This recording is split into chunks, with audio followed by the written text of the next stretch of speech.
از حضرت عایشه رضی الله عنها روایت شده است که گفت پیامبر صلی الله علیه و سلم این اذکار را بسیار تکرار میکرد: سبحان الله و بحمده، استغفر الله و اتوب الیه.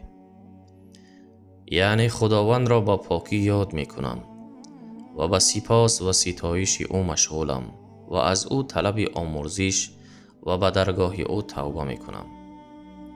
عایشه میگوید عرض کردم یا رسول الله، میبینم که بسیار میفرماید سبحان الله و بحمده، استغفر الله و اتوب الیه. پیامبر الله صلی الله علیه و سلم در جواب فرمودند: پروردگار بلند مرتبه به من خبر داده است که من نشانه هایی را در امتم خواهم دید. پس هرگاه آن را دیدم بسیار بگویم سبحان الله و بحمده، استغفر الله و اتوب الیه.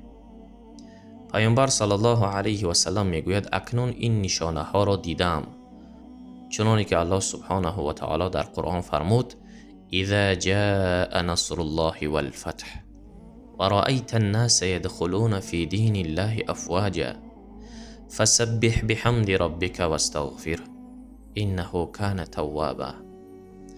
یعنی الله سبحانه و تعالی در این سوره می فرماید هرگاه نصرت و فتح خدا فرا رسید، یعنی فتح مکه، و مردم را دیدی که گروه گروه به دین الله جل جلاله داخل می شوند، آنگاه به شکرانه این نعمت بزرگ به تسبیح و ستایش خدای خود بپرداز و از او آمرزش بخواه که او بسیار توبه پذیر است.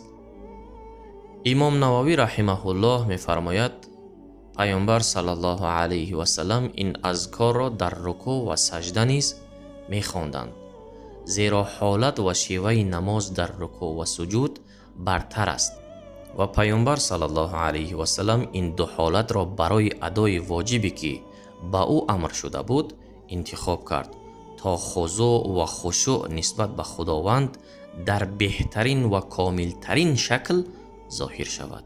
الله سبحانه و تعالی ما را توفیق عمل کردن به دین خود نصیب بگرداند. آمین یا رب العالمین. السلام علیکم و رحمت الله و برکاته.